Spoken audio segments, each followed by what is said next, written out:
Say, Doug, Hello. you there? I'm here. Hello, Doug? Come in. Yeah, I think our Uncle Daniel has written a book he wants to tell us about.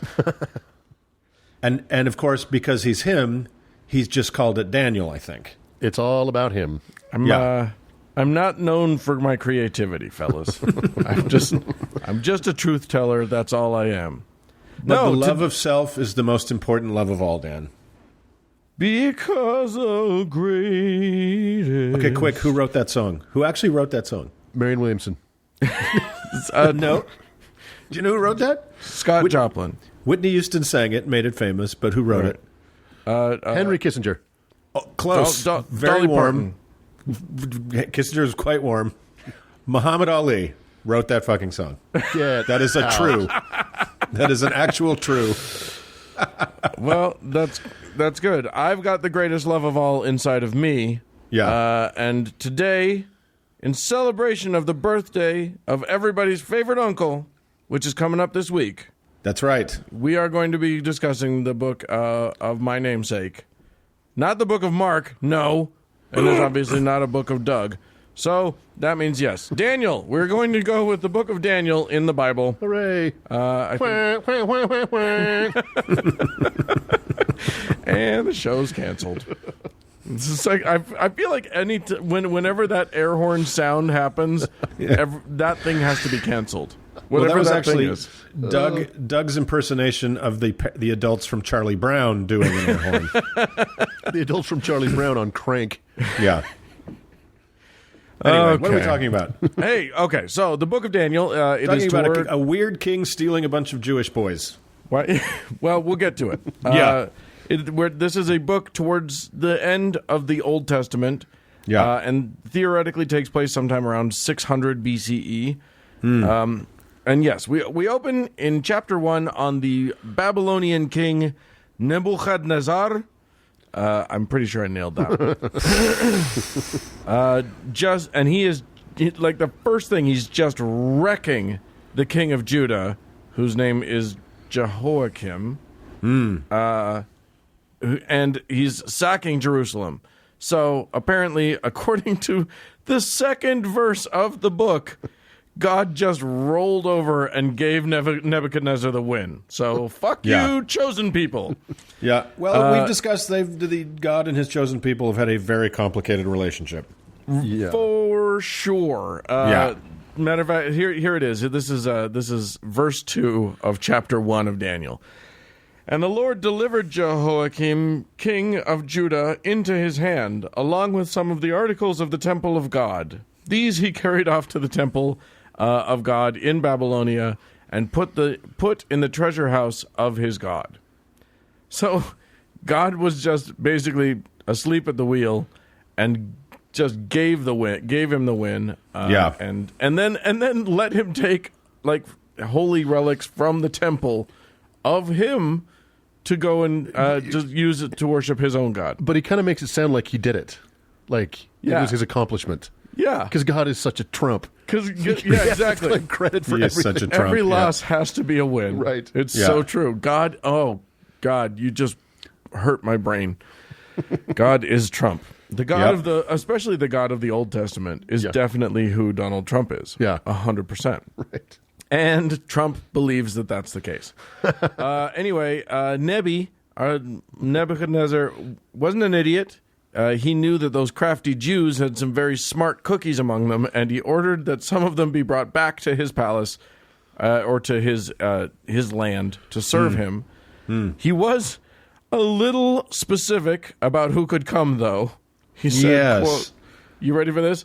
Yep. Some of the Israelites from the royal family and the nobility, young men without any physical defect, handsome, showing aptitude for every kind of learning, well-informed, quick to understand, and qualified to serve in the king's palace. Sounds like a grinder profile.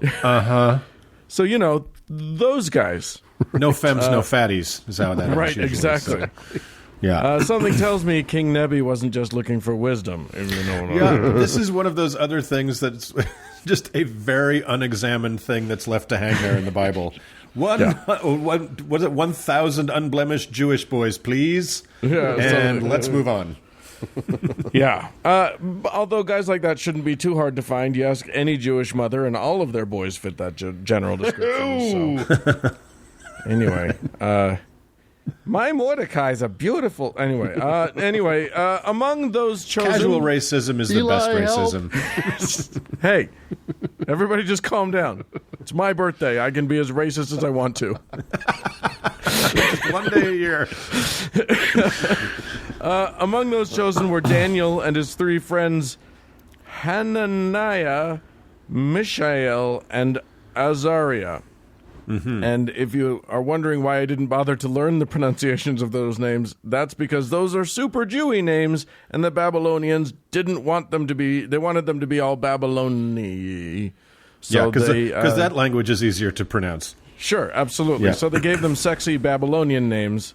Daniel became Belteshazzar, and the other three became, and you'll recognize these names maybe, Shadrach, Meshach, and Abednego. Yeah. That's right. Weird. Which that are we the know three ships that Columbus sailed to America on. the Ocean Everyone Blue. knows this. Yeah. It's all in the book. Daniel, not unlike his namesake on this podcast, was the wisest and handsomest and most defect-free. But all four of them were 10 times, literally, and it says this in the book, 10 times better at interpreting literature and general smart stuff than any of Nebuchadnezzar's magicians and astrologers and so forth. So, yeah, he kept them around. Yeah. Defect-free is a weird term to apply to yourself, you know? I'm defect-free. Take a gander. You're looking right at me. What do you see? Because I don't see any defects. Yeah, a lack of defects. And humility, too.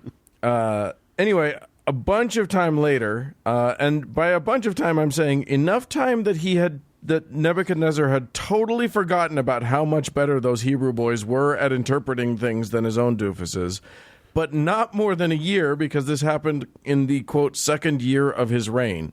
So you figure that out. Huh. As is so often the case in Scripture, memory doesn't last more than a few seconds. So anyway, King Nebi had a dream, and he was shook. Yeah. He called his magicians, his enchanters, his sorcerers, etc. to him and said, interpret this dream because it's totally freaking me out. And they all said, sure, what's the dream? And he said, aha! He was no dummy. He knew that if he just told them the dream, they might try to come up with an interpretation that would trick him somehow or that would just be flattering or whatever. And he wanted to be sure that they weren't just making shit up. So they had to tell him what the dream was. So he did a trick. You tell me what the dream was. It is also possible that he just forgot the dream, as per the King James version, where he says, it is gone from me. So, Oh, really? Maybe he just I know I wake up a lot, and I'm like, oh, that dream was scary. Oh, what was it? Yeah. I don't remember. Right. I'm thinking that's what happened. Anyway, regardless, he was like, you guys have to tell me what the dream was and the interpretation of it. So, okay, that's great. But as an added motivation, if you can't do it, then Nebuchadnezzar will have everybody cut up into pieces and knock down their houses. So, weirdly, none of the dream interpreters were tremendously interested in this deal. Yeah.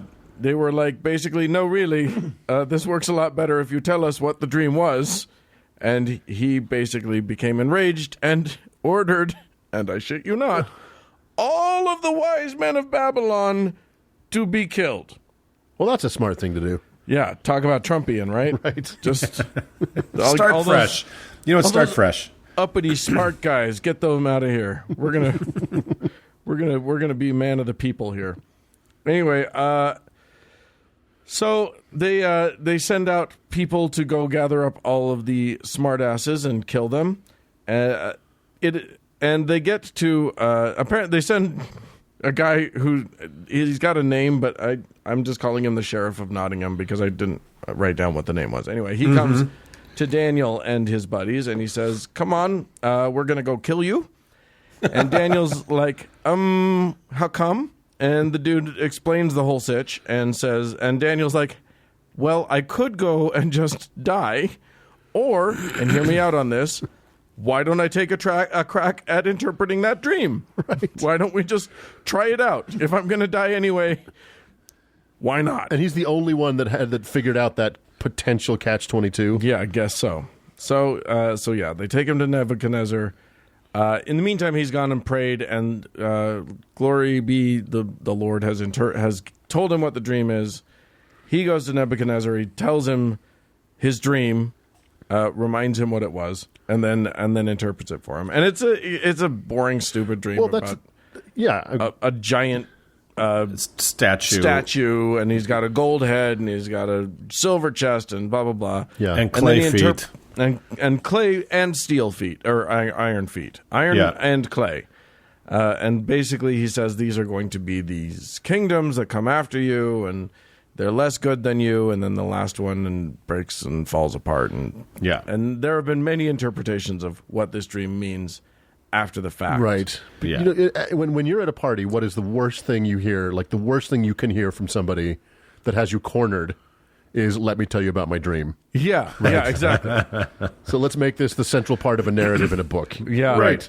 Indeed. And boy, is it central to this whole thing, because Daniel's whole gig is interpretation of dreams, and interpretation of other crazy fever dreams or whatever. He's good at that sort of thing. He was a therapist. I mean, he was a classic Jewish therapist, right? He was, I would say, closer to, I mean, yeah, he's got that sort of Jungian dream interpretation thing. Which, exactly. Which, I mean, symbolism. I think we all know is kind of bullshit, but whatever.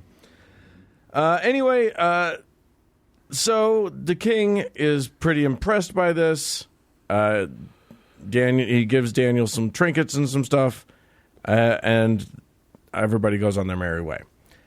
Then we get to chapter, what are we on, 3, and Nebuchadnezzar, inspired by his dream apparently, decides to make a giant statue out of gold. Brilliant. Really, really, he's more Trumpy every day. I know. Yep. He just knows exactly what to do with a dream like that. Well, I don't want to give away. I don't want to, any spoiler here, but let's hope it ends similarly for these two men. That's all. That's all I'm saying. We'll see. It's not a threat. It's just a fervent die hope. On the toilet? Anyway, he was carving a tweet into a cuneiform clay tablet. So Nebuchadnezzar sets up a giant golden statue that is enormous and tall, and then commands everybody in his very massive kingdom. Kingdom, sure. That they have to worship this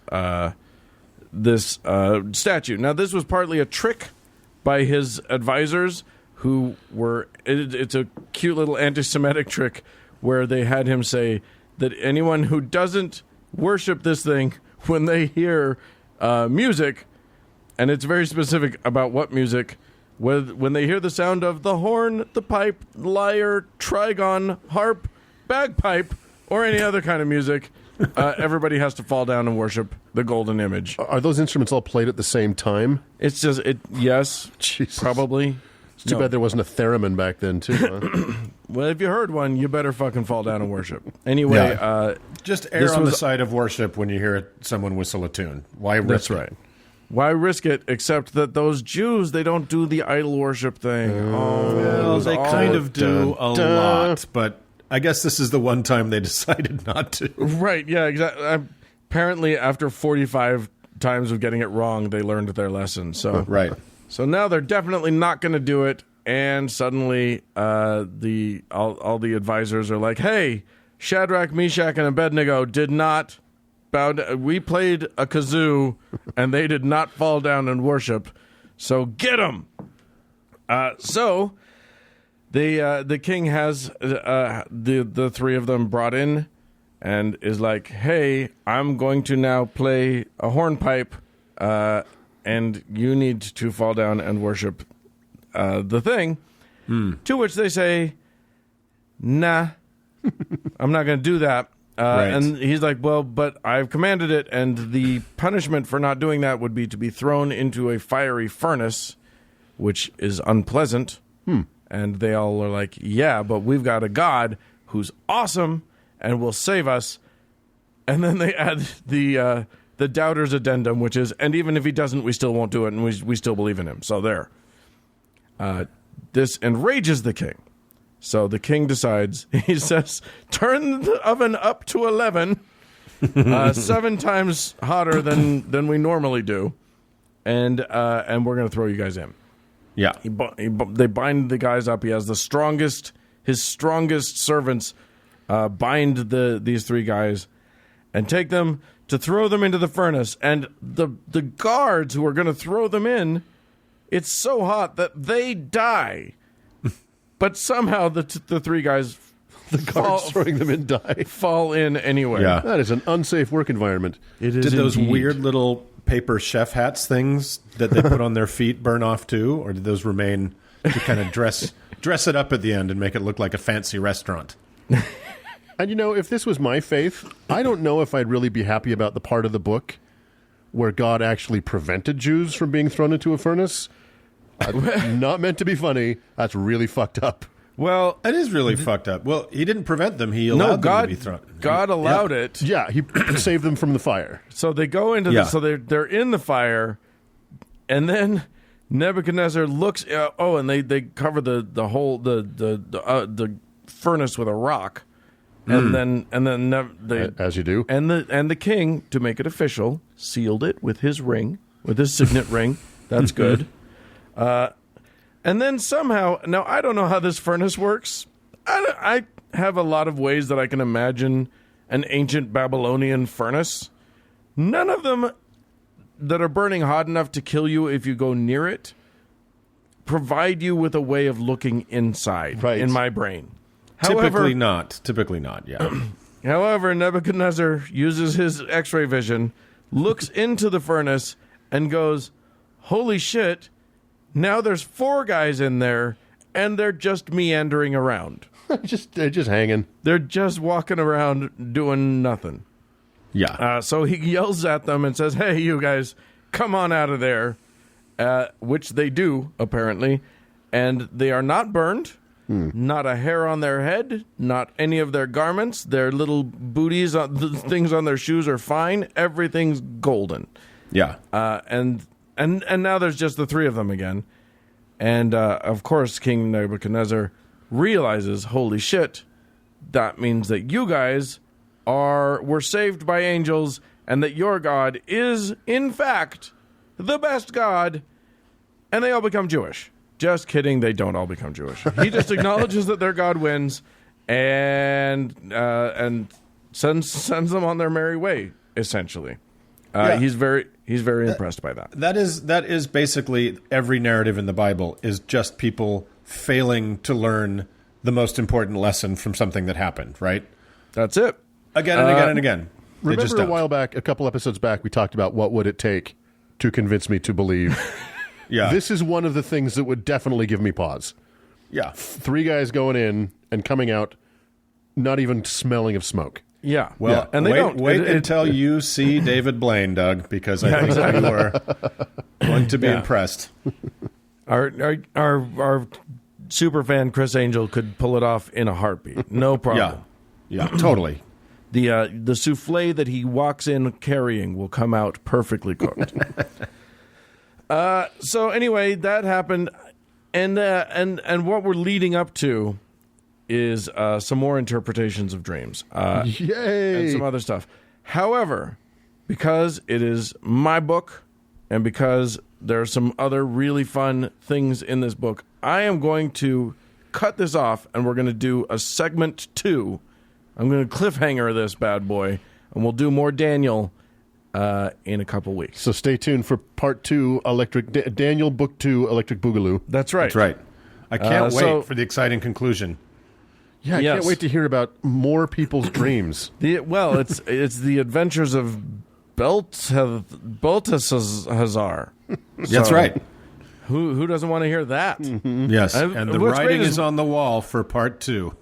Ooh, really? real good. Little That's real tease good. there, huh? I'm going to send you some clay shoes for that.